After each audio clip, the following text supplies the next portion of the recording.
Hi everyone, good afternoon and welcome to fifth edition of International Conference on Smart Trends in Computing and Communications. This is session number 4A. Please note this is session number 4A and we will be starting this session in next 2 to 3 minutes. Thank you. Thank you.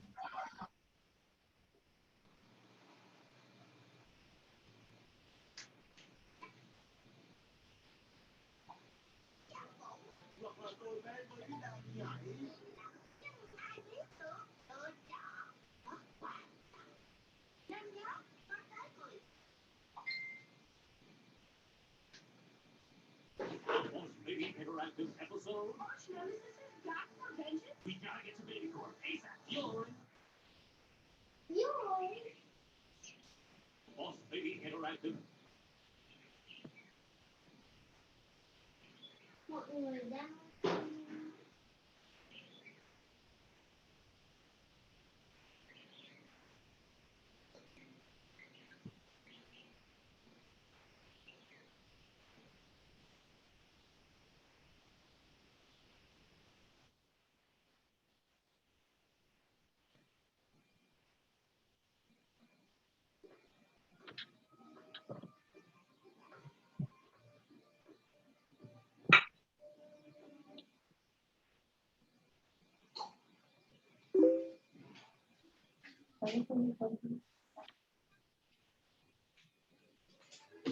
Hello.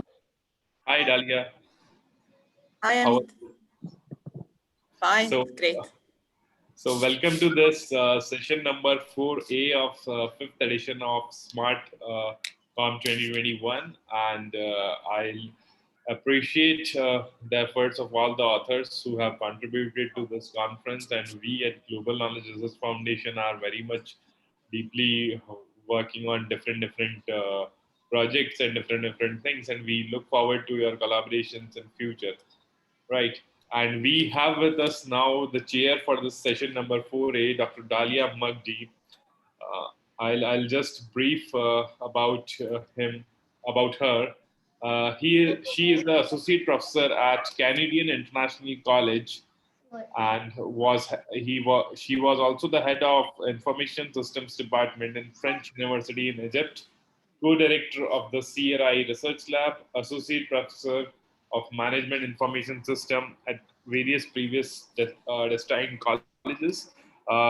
She has a good number of research papers to her credit, and she has been also chairing and presenting keynotes at various international and national conferences in Egypt and outside Egypt.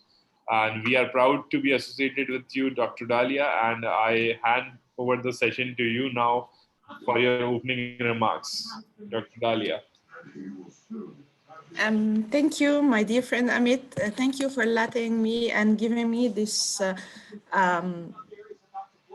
opportunity to be with you at this respectable conference. Now we can start? Yeah, we can start the session. And the first presenter for this session is, I think, Juice. Paper title is Simulation of an All-Terrain Vehicle Driving Experience Using Virtual Reality. So is Juice here? Yeah, they're good. Hi, I'm ready. Go ahead, please. Okay, can I start to share the screen? Yeah. Thank you. Just let me change the screen. Okay.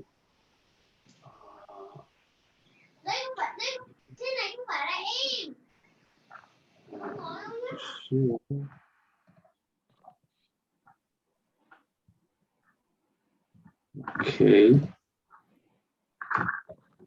Are you able to watch my presentation, Yes. sir? Yes, okay. Yeah.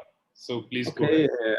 Thank you. Good morning, everyone. Good afternoon, good day in general, and thank you for your attendance. I will be showing you many concepts from our projects, which, as you can see at the screen and the agenda. is related with virtual simulations, but it's mainly based in a college competition, which is part of our university activities. Many steps were taken to develop this part of a bigger project we have here at UPAEP, which is the first part of this presentation I want to talk to you. For starting, we are a team of many professors and also students. For example, Johannes, which he's a really important part of our team, which started a couple of years ago at our university, which is located in Puebla, in the country of Mexico. And our team is made by mainly for three professors and students. We are specialized in areas of industrial engineering, mechanical engineering, mechatronics, but also automotive design, which is our faculty at UPAEP, and also industrial engineering. UPAEP, talking about the university, is we have almost 7,000 students, more than 7,000, and on our existence as a university, we have almost 50 years. We don't have only engineering faculties, but also many other studies as medicine, as administrative, and many areas on the university. But let's talk about our projects and which was the origin of this work and the projects we are creating at UPAEP. For starting, our VR lab and augmented reality, of course, was created or was developed on 2018, and this laboratory was originated or was created as a part of many collaborations with the automotive companies, for example, Volkswagen and Audi, which we have here in Puebla, in the state of Puebla. And this collaboration with the universities allowed us to start to create a work team based or created with many professors, which I'm in charge of, and also many students. The students are a really important part of our laboratory activities, because through the automotive projects they take part of many of the competitions, but not also the competitions, but industrial activities with many companies, not also the automotive ones, but also other kind of industrial activities. We have created many developments related with the virtual areas. But not also that, and because of one important part of the activities of the university, which is the promotion of the academic offer. For example, our faculty, industrial and automotive design, a promotion is a really important part, and it was the origin of this little part of the project we are talking about. Now the methodology. For the methodology of the project, based on mainly on the promotion of the activities of the university, we worked in a process which was based on the conception of the whole experience, or the whole virtual experience. Of course, the programming tools needed for the development of the virtual, but not also the virtual, but also the real model, the model based on the robot, which created the physical movements for the immersive experience. And finally, on this step, the validation of the experience, which was an important part of the whole validation of this work. On the screen, you will watch the material, the resources used for this work, which are resources, many of them bought by the university through many activities related with our academic offer, but also many collaborations with the automotive companies as Volkswagen. For example, the robot KUKA is a donation by the company, but the virtual reality set and the computational resources. This one acquired by the university itself. Now the conception of the experience.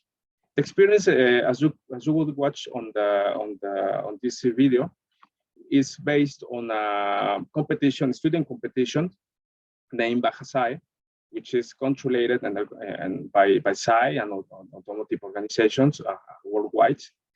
And the competition is related with the all-terrain activities, as you can see, as you can watch on the video.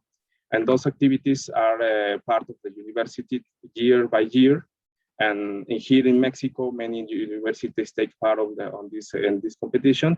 And our intention was to create a similar experience based on properties of the competition itself. For example, the track length, the track wind, the ramps or the ascents or descents on the competitions with many data, and also the dimensions of the vehicle. Our intention was to create a similar or an experience which was, or create an experience which was really similar to the original one. After taking into account the original properties of the SAI competitions, the next step was to create or learn the basic programming tools based on Unity, inside Unity, the Visual Basic Programming, of course, but not also that. After create some basic models for the creation of the experience, we created the models related with the SAI competitions. But not also that, also the many steps or many points which was based or we take into account to create the immersive of the virtual reality model, which you will watch here on the screen. This model has similar properties to the one on the SAI event. For example, at the final model, we had the 3 kilometers of length of the whole track, almost 135 seconds of the duration of the experience, but also the width of the track, similar to the competition. We put more than the 45 degrees of the incline of the ramps, because we wanted to create an experience that that created many emotions on the people we put in the robot, for example, and the vehicle dimensions were similar. After this virtual experience or virtual model we created, the next step was to carry out the programming of the robots. Many positions were created. For example, we created 5 positions: the straight, the tilt to the right, tilt to the left, the ascent and descent, and a couple of other positions, which the intention was to couple with the virtual model, and in order to do that, to create the final experience. In the next slide, we will watch a couple of videos. These videos are not synchronized, but we will watch the final results on the physical model, which is and the virtual model, which you can watch on the headset, the virtual headset. Through these models, as you will watch also on the presentation on the material. Now the synchronization is only based on the similar movements. This is a first step of our project. Later steps of future work will be concentrated on creating a stronger link between the virtual and the physical model movements of the KUKA. And well, this takes us to the validation. The validation, a sample was created, consisted of 56 men and 44 women, which were students on the university. Many variables or many questions were created for them in order to answer many properties of the virtual or of the immersive experience. For example, the cabin design, the images of the virtual model, the sensation of the time curves, the sense, the speed on the vehicle, the driving experience in general, the duration of the experience, sound and noises. For example, we put an engine sound similar to the Baja event, and also the sensation of the terrain, and for example, the movements of the KUKA, the physical integrity of the whole experience. As you can watch on this table, we put, of course, qualifications. The number 1 was the worst, but number 5 was the best. We had good results, except for example, for the duration of experience and on the sound. The students, the comments were related with we wanted more than 135 seconds. That was a good sign, of course. But also the volume of the sound was a little bit annoying. But in the other variables, we had good results. And what we will have for the future and the conclusions of the future work. As you can watch on the development of this work, many programming tools were created. Those programming tools will allow us to create other steps where we create a virtual environment with other properties, better properties, complex properties. But also the other results we have is the robot programming.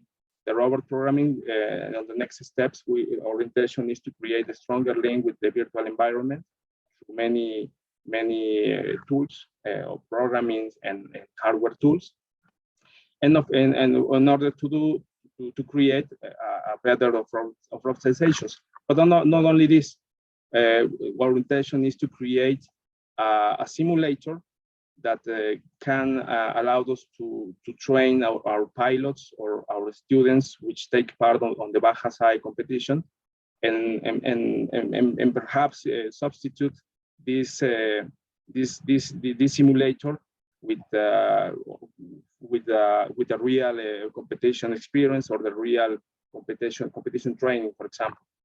And as a conclusion, we can conclude that we need a stronger link. We need more programming tools, perhaps a little bit more than of hardware to create a stronger link to the immersive environment. And this is our project. I want to thank you all for your attendance, and your opinions and questions are more than welcome and appreciated. Thank you.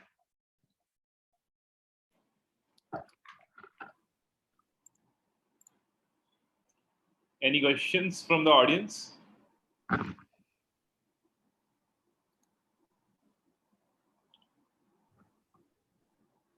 Okay. Dr. Dalia, do you have any questions?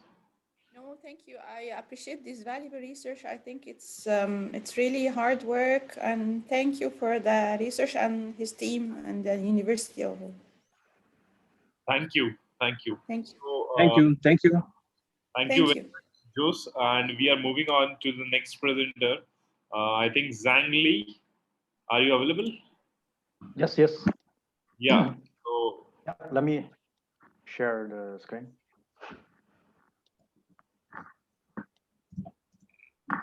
Please.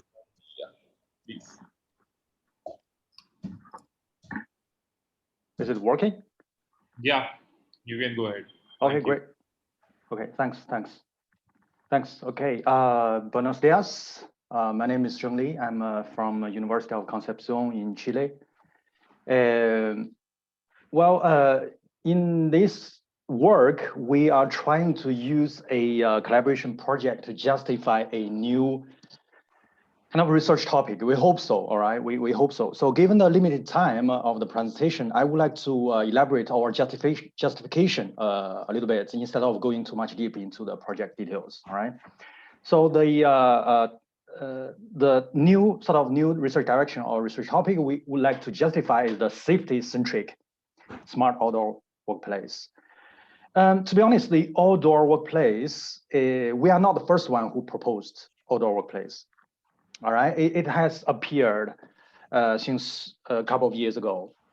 But we have different argument points. For example, in the previous article, the documents, the outdoor workplace was argued as an extension from the indoor workplace, mainly from the office, our normal office work.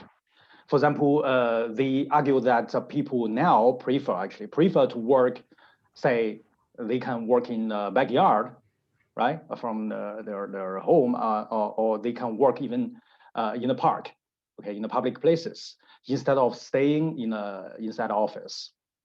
It's interesting and very reasonable, but we have different arguments. We have different arguments by defining the outdoor workplace. For example, the road construction. It's not an extension of the office work. It's impossible to work in office to this. Of course, we can say there are some office work components in the whole project probably, but the main essential work has to be done in the open area, right? In the open area. So this is the real, a true project collaborated with Chilean Highway Agency, although it's suspended, of course.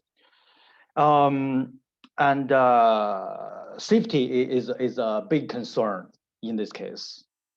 And of course, at the beginning, the quality, especially the pavement quality, is also a big concern, and also the time efficiency. Okay, how we can work out this road construction faster and faster, and with very good quality, better and better quality, right?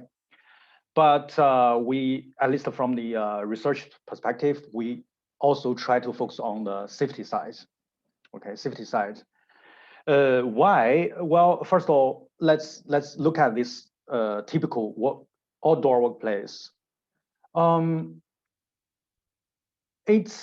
Let's try to distinguish between the characteristics of indoor workplace and outdoor workplace. All right.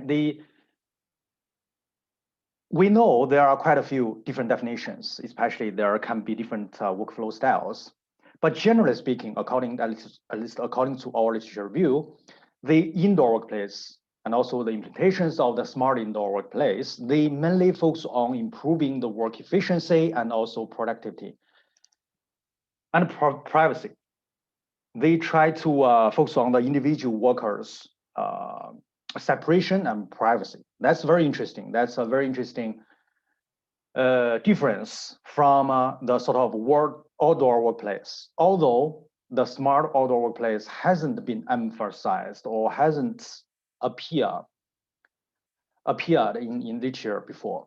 All right, we believe the typical difference is that compared with the the focus on separation and privacy, the outdoor work focuses more on the real-time collaboration among different roles. And we can also find evidence that safety is a big concern. All right, it's really true. Look at this poster about the road construction. They happen at different times. Okay, it can be a much wider area. Okay, they just make different activities. They merge different activities and actions together in such a poster. We can divide such a event, such a work into at least 10 components. Really, it's a collaboration intensive work, right? Not just like office work then. So collaboration is really important. Then what about the safety sides? Well, it's related to our observations on some real-world road construction situations. Think about some dangerous areas. Okay, we construct roads in some dangerous areas in mountains. It could be, I mean, there are many risks that can hurt human lives. And although the collaboration is still important, especially when we talk about collaboration, especially when we talk about the sort of the workflow, the process, industry features, we might a typical strategy we have heard about or we have employed is the sort of the just in time, right? We have widely agreed, we couldn't agree more with the just in time strategy. This is a very good strategy for us to save time, to work more efficiently, to save the cost, to reduce the cost, to reduce the cost of the operations, okay, to improve the collaboration efficiencies. But in the dangerous areas, if we just pursue just in time among such a large scale of collaboration, it might be not worth it. Okay, we could lose human being lives to just for pursuing just in time. Maybe we should relax the constraints. We should relax the time constraints to guarantee the safety of the workers. Okay. To be honest, we actually planned to let the second co-author of our paper to give this presentation because he is in charge. He's in charge part of the project, and he can tell more details about this project. Unfortunately, for some reason, he couldn't make it. And we made the decision very late. So I haven't got those details from him. I have seen some interesting simulations and even animations, but I couldn't have it. So I'm not the right person to tell these details of the more details about the project. So I would like to use another example to give some justification in this case, although this case is not described in this paper yet. Another example is also common, especially in the current days, okay? Food delivery industry. And we all know that, at least according to our investigation, it's open information. We can find this from the open articles and also some interviews. This food delivery system is to support the outdoor work. The food delivery is mainly outdoor work. And there are, of course, the software intensive system to support this. For example, they can track the activities, they can track the movement of the food delivery drivers, all right? They can even give the recommendations of the routes in a particular city, right, in different cities. They can even match the food delivery jobs between the orders and the drivers, right? I think this is the basic functionality of the food delivery systems. And they are smarter and smarter. They are smarter and smarter. They even define the late delivery penalty to push workers to work, to deliver on time at least, or even faster and faster. An interesting story I heard, actually that's from a Chinese company, is that the system can automatically optimize the food delivery schedule. They can optimize the time of the delivery to push the delivery drivers to work. How? Well, by monitoring how fast the existing deliveries to deliver the food, okay, Once let's imagine some drivers could be more familiar than the others with the city, with different streets of the city. So they can deliver faster than the others. Once the system monitors, finds some drivers can deliver the food faster in the similar areas, they will automatically increase the threshold of the delivery, no matter it's sort of bonus or penalty, okay? So it's smart, but it's also evil. Why? Because this new threshold, these new penalties or bonus will push the others to drive even also faster. For some others, they are probably not that familiar with the city's streets. They will probably have to, they couldn't find shortcuts. They will try to break the transportation laws. Okay, they will ignore the transportation lights, right? And eventually, the accidents will happen more and more frequently. It's a common problem everywhere now, not just in that company in China. The people have realized that this is a big problem, that this industry actually has many risks for food delivery workers. And this even becomes a research topic in academia then, all right? So I believe this is another typical example to justify we need a smarter outdoor workplace that is different than the previous definitions of smart workplace, generic smart workplace, or specifically smart indoor workplace. And of course, there are also some technical challenges. We agree, just like the existing argument about the indoor workplace, okay, indoor workflows, there are quite different types of workflows, and they might not share common features. So we need to draw common characteristics, okay, to make deeper investigations. Yes, and we believe it's also true for outdoor workplace. So we don't dare to argue that these technical challenges are common for every types of outdoor workflows or outdoor work. But at least in terms of the road construction, we have a set of technical challenges. For example, the diverse sensors and devices, because we try to employ devices and sensors off the shelf. We buy the available ones. It's not our focus to develop, to invent new devices. Okay, that's not possible for this type of applied research or applied projects. And another typical challenge is the limited life of the batteries. This might not be true in the food delivery industry, for example. In the road construction projects, we had to install some sensors underground. We install the sensors devices underground, and we will not be able to recharge the battery of those sensors. They have the sort of the one-off life cycle. But of course, we still expect they have longer lifestyle so that we can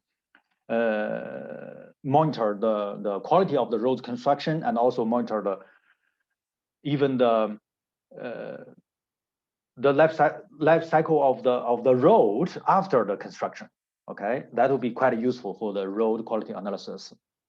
But we can't digger them out after construction, right? They are installed at once and for the rest of its life cycle then. So we believe there should be some software-driven solutions to addressing such challenges. For example, we can reduce the frequency then in obtaining the signals. Okay, so there must be some trade-off, optimal trade-off in between how we can save the battery and also try to maximize the usage of the data. It's both a challenge and also research opportunities. Again, the second author should be able to tell more about this. Anyway, as I just mentioned at the beginning, this presentation, I would like to use this opportunity to mainly give justifications. Really, we try to attract attentions from our community to focus on this promising potential new research direction, and also it's hopefully new research topic, smart outdoor workplace. Really, it shares much significantly different features than indoor workplace. Okay, long story short, we believe in addition to the efficiency and productivity, all right, safety should be a major concern in smart outdoor workplace. We expect more collaborations with more researchers, more colleagues from our community, so that we can work together towards this exciting topic, hopefully. Muchas gracias. Any questions? I'm ready to answer questions.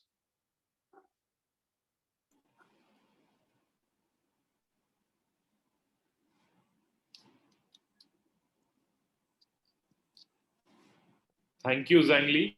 And any questions from the audience? Thank you. Dalia, do you have any question? No, thank you. It's clear. Thank you. Okay, perfect. So thanks, Zain. And we are now Thank moving you. ahead to our next presenter. That is Ali. The paper title is Underwater Magnetic Release System. So Ali, are you there? Yeah, hi, how you all doing? Yeah. Please go ahead with sharing your screen and then your presentation.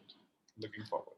Okay, we have already we have recorded a presentation. Okay. So I would like to give me screen sharing. You can directly share the screen. That's Okay, fine. so I can share or this. Okay. So, all right, thank you so much.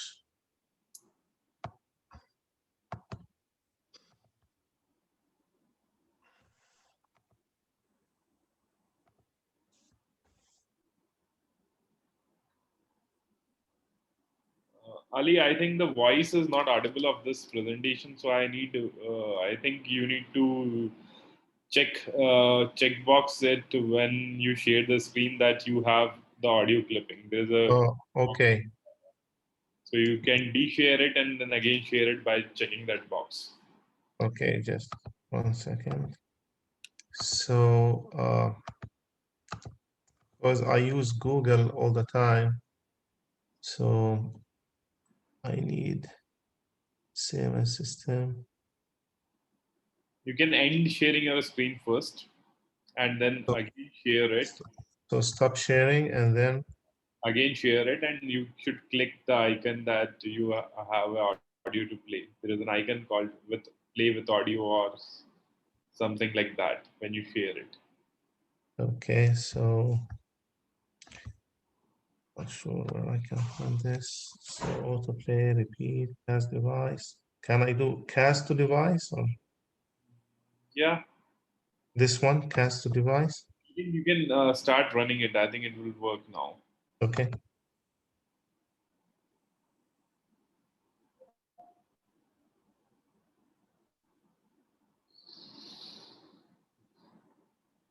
Sorry, Ali, we are not able to hear you. Hear the voice. I think you can cast it and check it whether it is, because at Yes, my yes. end I will not be able to do anything with that because I don't have that presentation with me. Okay, Right. let me see. What can I do? So you can't hear now anything? No, not yet. Just 1 second. All right, let me just 1 second.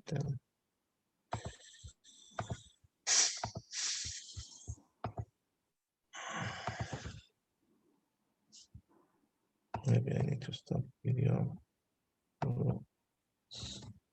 CMS system, speaker, test speaker, switch to settings.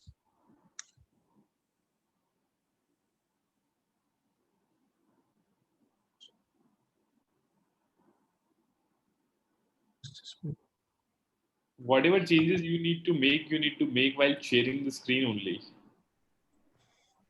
Okay, so There is an option when you share the screen. Down the line there is a option called. share computer. Yes, I got it. Yeah, I got it. Yeah, I got it. So I think now it will work. Thank you. Hello, this is a presentation about the underwater magnetic release system developed at Jackson State University in Mississippi. My name is James Curtis Addy. I am a student and research assistant at Jackson State University, and I wrote the software for this device as well as the phone application. It's developed by Dr. Kamal Ali, Dr. Ali Abu El Humos, myself, James Addy, my fellow students, Daniel Akintaid, Michael Cameron, and MD Hassan. The underwater magnetic release system is a device developed by Jackson State University research team that can be programmed to release a float at a future point in time. The device is designed to be completely submerged in the water. Our purpose for designing this device is so that we can have a way of concealing landers containing oysters and sensor electronics until their dates of retrieval. The landers are submerged in Gulf Ocean waters. We needed a way of concealing the landers to prevent theft and vandalism during our experiments in the Gulf, while still having a way to easily find and retrieve them. So we have our float with a magnet that's attached to a rope that attaches to our lander cage, and then we attach our float to our magnetic release system and cool the rope up on top of the cage so that it'll hold our float until its time of release. And our cage holds our sensor electronics and oysters. And we submerge this cage in the Gulf, in the ocean.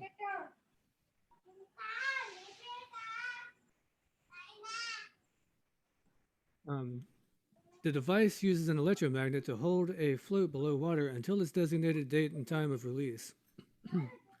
On the time of release, the electromagnet is temporarily demagnetized and the float is released to the surface.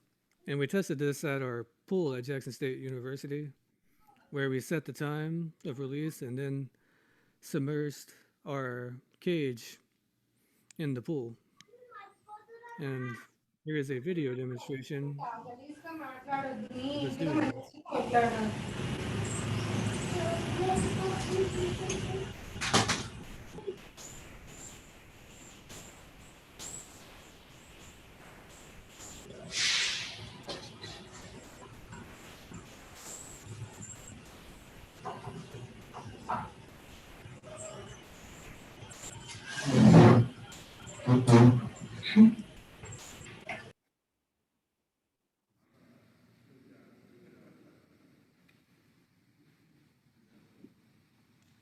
And we're really happy it's successful.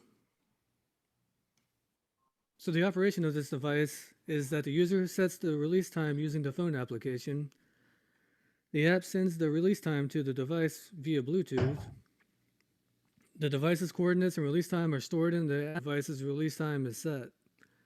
The location where the device is set can be viewed in the app using the Google Maps API. The device can then be submerged in water to be retrieved at the specified date and time. The device is switched off externally via a waterproof switch.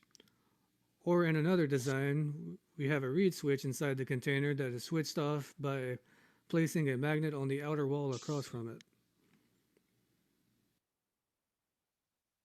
The system hardware consists of a Blueno, which is an Arduino Uno, with a Bluetooth module on the same board. The Bluetooth module is a Bluetooth 4.0 BLE. We have a permanent electromagnet, real-time clock calendar, RTC module, a battery charging board, buck converter, 2 relays, 3 18560 batteries that are 12 volts total. We have our switch, which is either waterproof or reed, and we have a diode. So this is our circuit diagram where we have our Blueno microcontroller, RTCC timer, our 2 relays, diode, battery charging board, our buck converter, and switch and batteries, as well as our charging pins here. And we isolate our charging pins that are external. They're outside of the box so that we can charge the pins. We can charge our batteries via these pins. We need a relay to be in between them so that we don't have our batteries creating a potential difference at these pins. And then we submerge our device in salt water, and then salt water is conductive. We don't need electricity in between these 2 pins here. So we use a diode and a relay to prevent that. Only whenever there is a external source to these pins will the relay close and allow for the batteries to be charged. We have our relay here so that whenever it's time to release the float, our Blueno microcontroller will trigger the relay, allowing for the 12 volts total from the batteries to energize the electromagnet and neutralize it, causing it to release the float. And we have our buck converter here too, which is converting 12 volts to 5 volts for our microcontroller.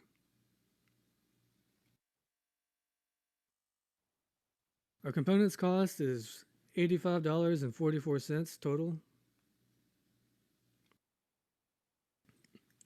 The Blueno RTCC module, battery charging board, buck converter, and the 2 relays are housed in a small box made using a 3D printer. This keeps our electronics secure within the larger container. Our system container is a 4 cubic inch junction box.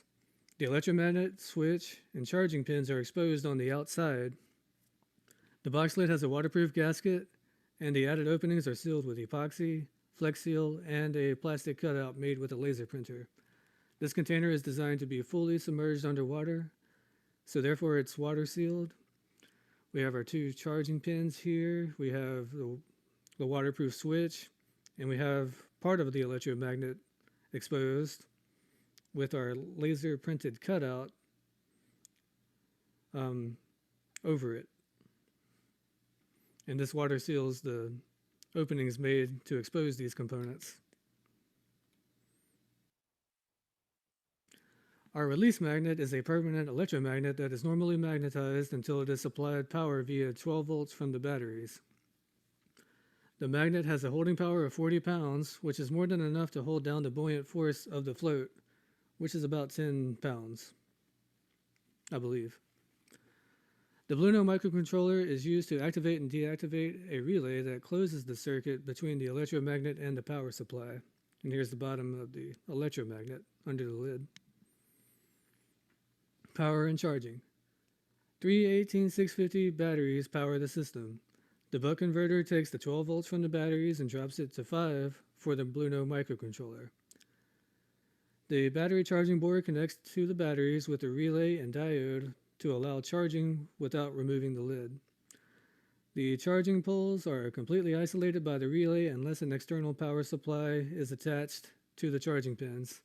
And again, that's done to prevent a spark generating from salt water, which is conductive. We don't want to have these pins being powered. So we have our battery charging board here.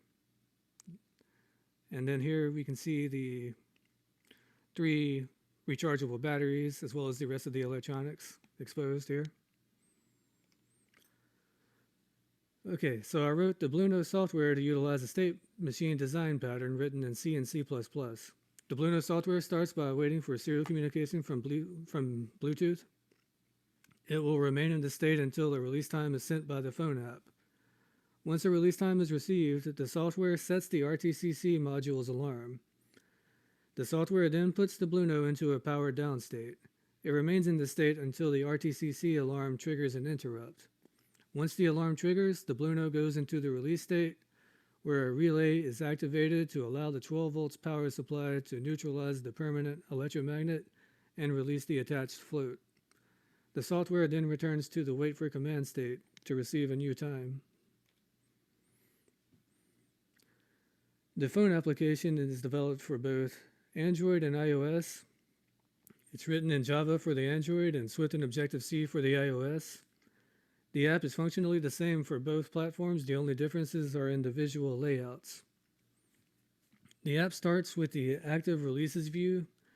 This view lists all currently active release devices. The release time and option to add the device's location on the map are provided for each entry with this slider button here. There is the option to add a new entry, and there is the option to view selected entries on a map. Entries can also be removed. So when adding a new entry, first the device is selected. Once the device is selected and attached to the Bluetooth network, it can then have its release date and time set. The date and time info will be sent to the device. The device gives a response when successfully set. The current location coordinates and release time are saved for the entry. and the current location is obtained using the phone's internal GPS. The map view shows the current location of the user and the locations of the selected entries from the active releases page. A list of locations is available. The view will center on the selected location. So we have our current location and we have the location of any selected devices. And the current location again is obtained using the GPS in the phone. Here's some screenshots of the Android application. It's really the same functionally, it just has a slightly different visual appearance. The previous screenshots were all from the iOS version. So with that, conclusion and future work. In this research, the design and implementation of an underwater magnetic release system are explored. The system is built with off-the-shelf components with a total cost of $86. Further testing will be conducted to fix any possible bugs in the system. Enhancements on the system's power consumption, footprint, and app design are in progress. Acknowledgement. This project was paid for with federal funding from the Department of the Treasury under the Resources and Ecosystems Sustainability, Tourist Opportunities, and Revised Economies of the Gulf Coast States Act of 2012, also known as the Restore Act. The statements, findings, conclusions, and recommendations are those of the authors and do not necessarily reflect the views of the Department of the Treasury. And with that, this presentation is concluded. Thank you.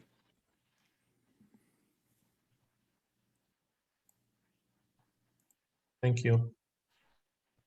Thank you, Ali. Any questions from the audience? Dalia, do you have any questions? No, but thank you for all the researchers. I think it took them a lot of time and a lot of hard work to do this great effort. Okay, okay. Thank you, Ali. Thanks. Thank you. And now we are moving ahead towards the next presentation.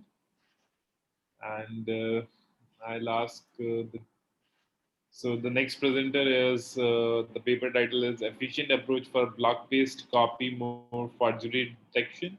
And Belghan, is he here? Yeah? Yes, I am here. Over to you for the presentation.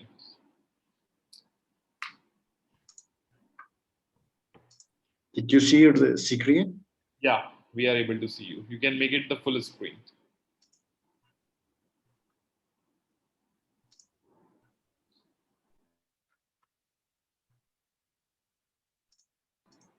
Everything is okay? Yeah, everything is okay. You can go ahead with the presentation. Only, yeah, perfect. Perfect. Okay. Hi, everyone. Good morning, good afternoon, good evening, good day. My name is Bilgehan Gurumlu, Kahramanmaraş Suçuma University from in Turkey. Our paper name is Efficient Approach for the Block-Based Copy More Forgery Detection. Paper ID is 108. First of all, introduction the paper. Although image processing and forensic computing are different fields, they have been involved in the same computer science research areas, such as image forgery detection in recent years. Image forgery detection is a new subject, a new branch of the image processing and signal processing due to the increased image manipulations tools. Thus, we propose a new block-based image forgery detection method within this framework. In this research, we applied the latest and easiest application feature extraction method used in new iris recognition system, called rotation invariant neighborhood-based binary pattern. On the block-based image forgery detection systems, to the best of our knowledge, in literature, this is the first work that applies the block-based copy more forgery detection systems. The proposed method has been evaluated for different block size, 8 to 20, on the well-known image database, Comofold, in the literature. Experimental studies show that our method forgery detection accuracy rate, it is important for our incentive results are higher than the state-of-the-art block-based forgery detection methods. In today's digital world, digital images are famous source of the information, and they are fastest means of the information convey. The digital images are being used in many fields like military, medical diagnosis, art, pies, photography, and etc. The process of the creating fake image has been tremendously simple with the introduction of the new powerful computer graphics editing software, which is the freely available Photoshop, GEM, Ancora, and etc. A specific form of the image forgery operation called copy mode is considered one of the most difficult problems in case of forgery detection. General structure we can look. Image forgery detection methods can be divided into two main groups: active methods and passive blind methods. Active methods record some pre-embedded data similar to the original image and doctored image or forged image. Those it challenging to apply in real-world problems. Digital watermarking and stereography are examples of the active methods. It is a technique embedded confidential data in the image or documents. Watermarking has a two sub-study, visible and invisible. Stereography is which is the another active methods, is a field of the application of the digital signals. Dear session chair, Dr. Mughdy, has a review paper on this subject published in 220. You can read it. In the framework of the format, the subject of the 5 passive methods, this first one, pixel-based, second one, format-based, camera-based, physical-based, and geometry-based. Example of the forgery image. Left side is the image splicing. Two difficult, two different photography is splicing this photograph. And this right side is the copy mode forgery detection, the same picture. This is the problem to check the authenticity of the digital image, its original or forgery. Our goals, these problems, to briefly introduce to what is the image forgery, to give overview of the different techniques that is used to detect the forged area, to improve the performance of the copy mode forgery, investigate the effectiveness of the integrated the state-of-art methods. Our motivations, this paper focus on pixel-based methods and preliminary studies, copy mode or clonic forgery detection. Copy mode forgery detection can be grouped according to different problem-solving styles, such as brute force, block-based techniques, and K-point-based techniques. We studied on block-based copy mode forgery detection and aim to increase forgery detection accuracy rate. The well-known block-based copy mode forgery detection methods will be explained in the part of the related work. To the best of our knowledge, this is the first block-based method that used the rotation invariant neighborhood-based binary pattern. The experimental results show that our recommended method increased not only the accuracy rate, but also decreased the smooth or false positive rates. In the literature, there are many state-of-art method experiment on this problem. For example, discrete cosine transform, DCT, and discrete variable transform, and PCA, and the other hybrid methods can be implemented in this problem to do feature extraction steps. Common steps of our problems, our algorithms, or our space. First of all, pre-processing, and after that, block tilling. After block tilling, after feature extraction, matching, filtering, and post-processing. First of all, pre-processing. A copy mode forgery detection algorithm starts with the pre-processing stage. This is followed by color image phase, which requires the color channels to change into grayscale channel. After that, block tilling, feature extraction conducted throughout block-based method is divided sub-orthogonal blocks, 8 to 20. And the other one step is the feature extraction.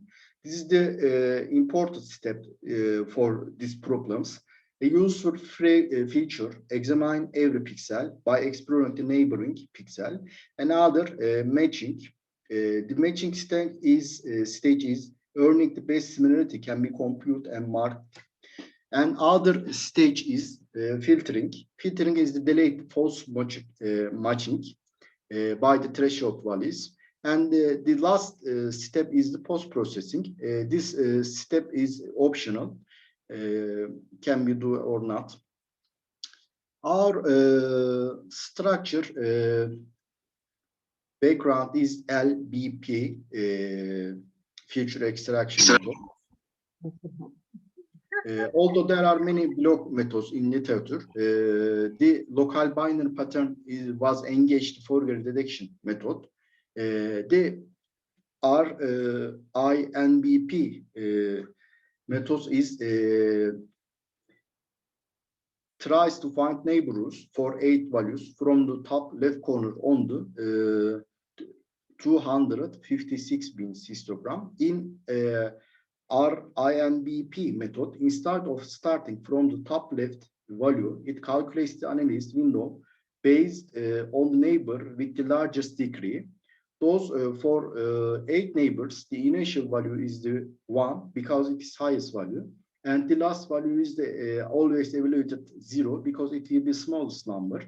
As a result of this calculation, the initial and final values can be discarded because they will be same. Those the same code is evaluate 6 bits instead of 8 bits. This gives us the less computational complexity in the feature extraction phase of the copy mode forgery detection, and makes it faster. This process shows that the figures. The example of the original paper are INBP works. Our proposed method is the same, the general structure, but different. The feature extraction step 3. Our INBP is applied to all K to K size blocks and feature vectors laid to create. And the other different in the literature, our algorithm is the distance calculation for remaining values. We prefer to use the Euclidean distance because Euclidean distance is mostly used in literature. We eliminate the smaller values, then the certain threshold we take is selected block size, and we last stage is the remark block pairs as the copy mode forgery. Experimental results. The test aim to implement our proposed method for the image dataset is a common-fault dataset. It consists 200 doctorate image. Since the first 4 image using the translation process, we use the literature. We evaluate our process for the first 14 image. For the determined analysis of our proposed method, a check of ROC curves was the comparison of the experimental study in this paper. We determined the forged and unforged image by these metrics, true positive and true negative, false negative and false positive. Experimental results show that a successful detection, the doctorate image accuracy rate must be high. Accuracy ratio of the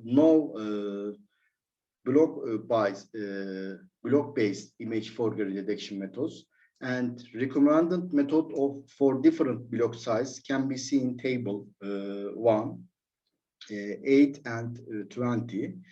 This is the well-known method for feature extraction copy mode forgery detection space, DCT, LBP, and a proposed method based on the RINBP. This shows that our results is the more attractive than the state-of-art methods.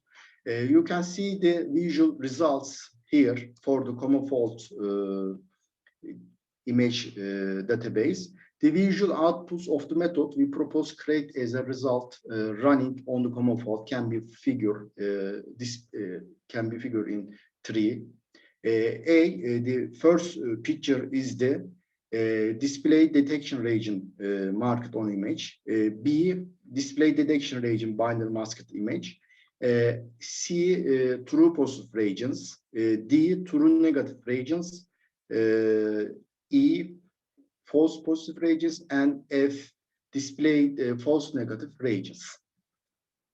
You can see the block result graphic. The average accuracy rate of the method recommended for all image for different block size. And to sum up discussion and conclusion, a novel block-based image foreground detection method is proposed in this paper. To best of our knowledge, this is the first work that applies block-based copy-more foreground detection systems using feature extraction methods. RINBP used in the field of iris recognition in copy-more foreground detection field. It has been concluded that it has some advantage over other classical methods in literature. These advantages can be listed as below. First, it is easier to apply foreground detection because it is more straightforward structure than the classical NBP. The other one is since the code formed as a result, the calculation of the neighbors, 6 bits of the instead of 8 bits, the combination complexity lower. And third one is it was observed that the accuracy rate of the foreground detection methods increased. As a result of this study, it is predicted the method used can yield successful results in other foreground detection methods. Thank you for listening and participating. If you have any questions. Thank you, dear doctor.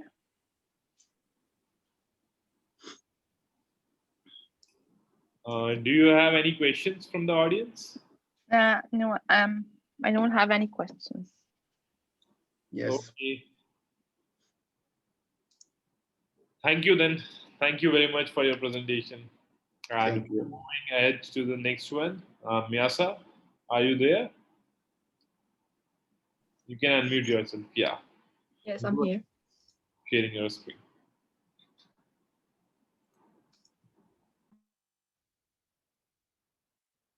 Can I start share my my screen?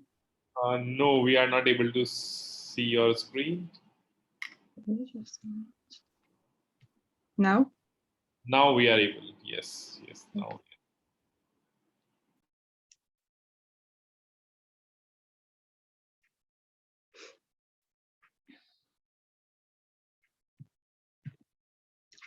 So, good day, everybody. I'm Maysa Bsifi. I'm a PhD student from Tunisia.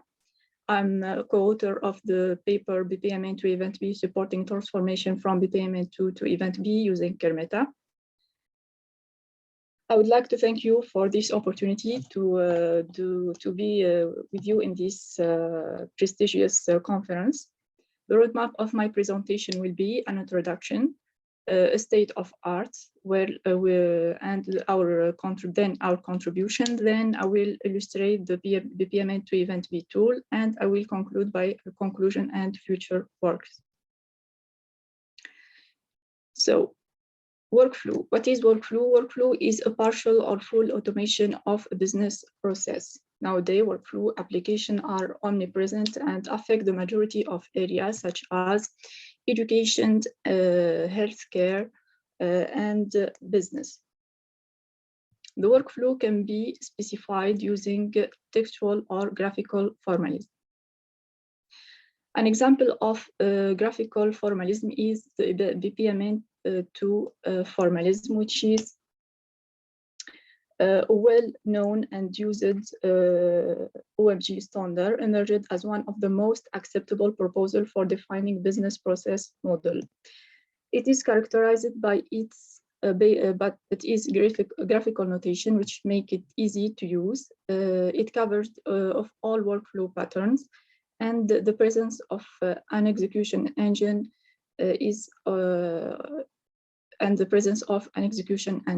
but it lack of a precise semantics and lack of a proof system.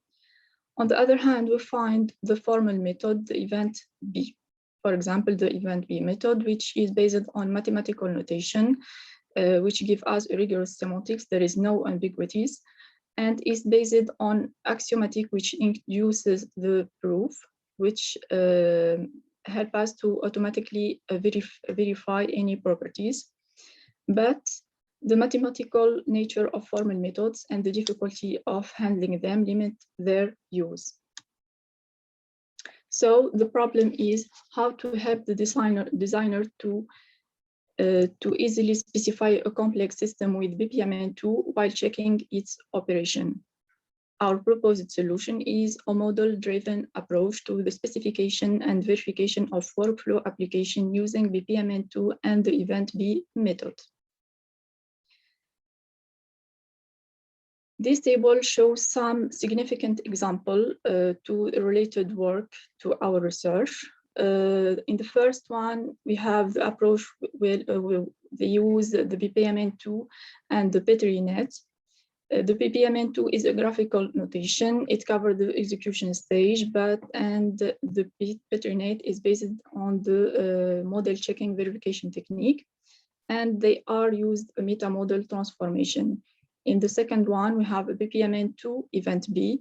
They are based on the graphical notation of BPMN2, which cover the execution stage and the verification technique supported by the event B method is proved by theorem, but it's not a meta-model transformation.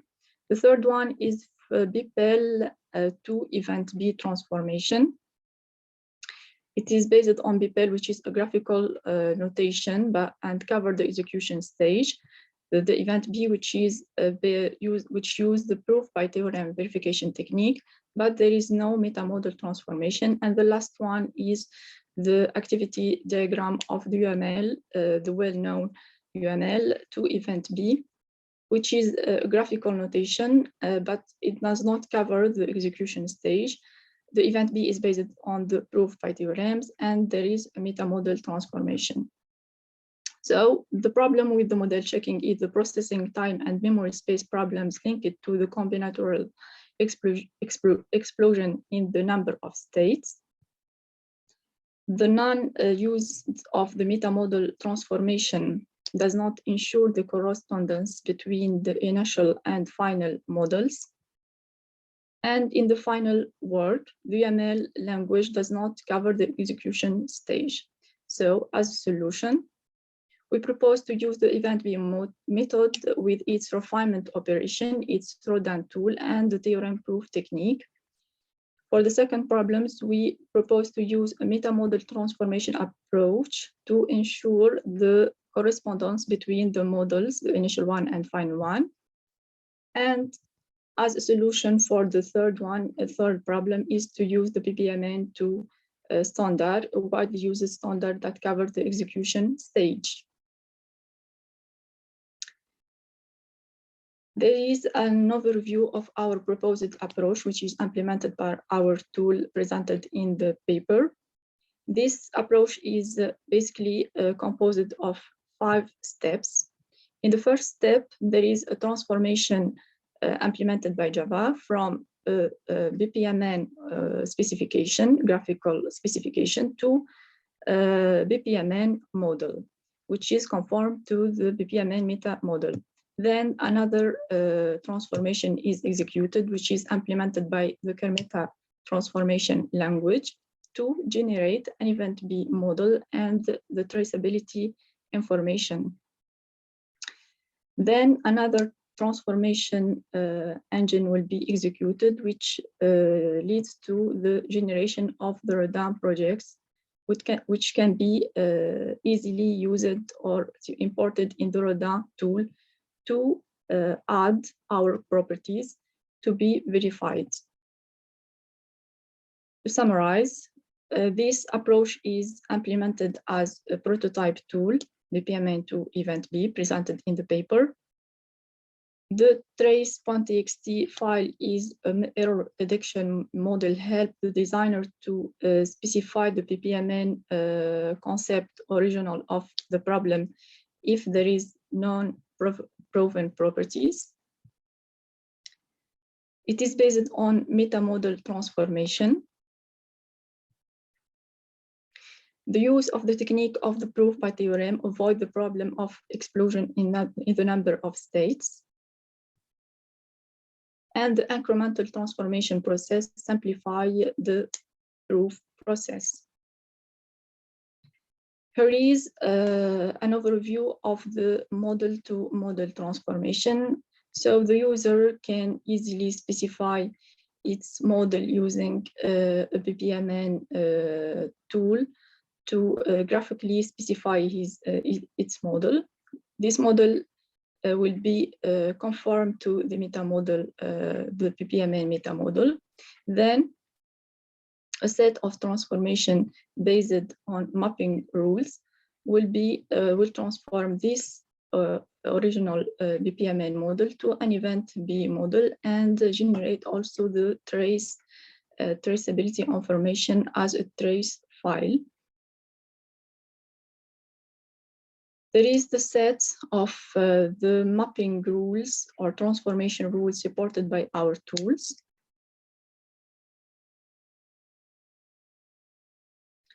Now I will give you an overview or illustration of the use of the BPMN to event B tool. This is an overview of our tool. It is composed mainly by 4 modules. The first one is the BPMN modeling, where the user can easily use, for example, the Caminda modeler to specify and create the BPMN model, graphically the BPMN model.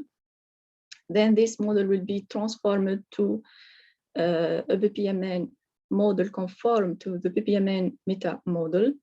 Then model-to-model transformation implemented by KerMeta will be executed to generate the trace file and an event B model conform to event B meta model. So in order to use this model in the Rodin project, another transformation of the type model to text will be executed. This transformation is implemented using KerMeta and a Unicode converter Java to create a Rodin project. A Rodin project is composed by a set of machine and contexts. The machine are related by the refinement operation. Then the user can easily add its properties to the model or to the project using the editorial view of the Rodin tool. And then the prover will give us a set of obligation proof to show us the proven and unproven properties. This is an example which illustrate the modeling, which illustrate the BPMN diagram modeling the operation of an online retailing process. In the first step, we will generate the BPMN model conform to the BPMN meta model. Then this model will be transformed to an event B model and a TXT file, which is the traceability information, will be generated. A trace file is composed by a set of steps, and each step will compose it of a set of links. A link refers to object, the source, and the target. Then this model will be transformed to a Rodin project. In our example, we have the machine level 0, we have process buyer, which contain the control flow information about the buyer process. Then another machine will be created, which contain only the information about the retailer process and refine the first one. And in the end, we'll have the message buyer retailer machine, which refine the previous one and contain only the message information or the communication between the two process. Here we will add our properties. Here we add the non-blocking properties, safety properties. We can add also the safety properties of good completion in the invariant clause. And here we will add as a guard, which are generated automatically by our transformation, the correct to verify that we are sending the correct type of message. Sorry. Here there is the table that illustrates the number of proof obligation generated by every machine. And the sum of this proof obligation, which we are using the refinement concept, which help us to simplify the proof process. To conclude, we propose a model-driven approach to the specification and verification of workflow application using BPMN2 and Event-B method. This approach is based on meta-modeling and model transformation implemented by the transformation language Kermeta, an incremental transformation process based on the use of the Event-B refinement concept,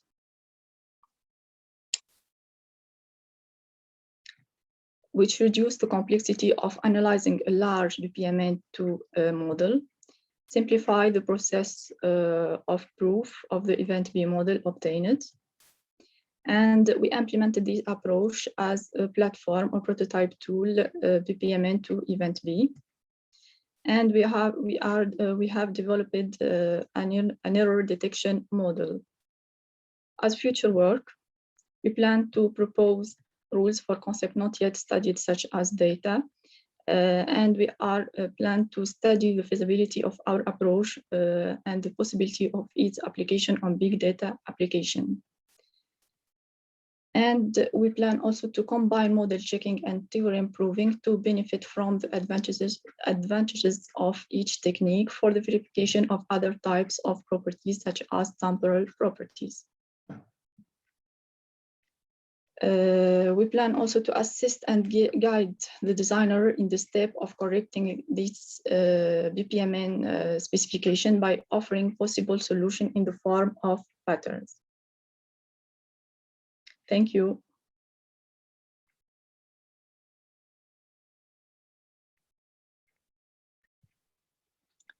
Thank you.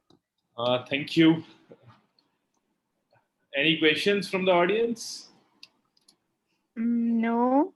Okay. But I want to thank the researcher. Thank you. Worries. Then moving on to the last Thank you so much. presentation of this session, that is by Hassan Tanveer. Hassan, are you here?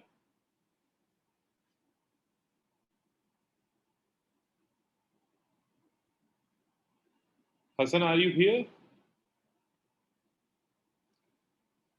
Okay, I think Hassan is not here, Dalia.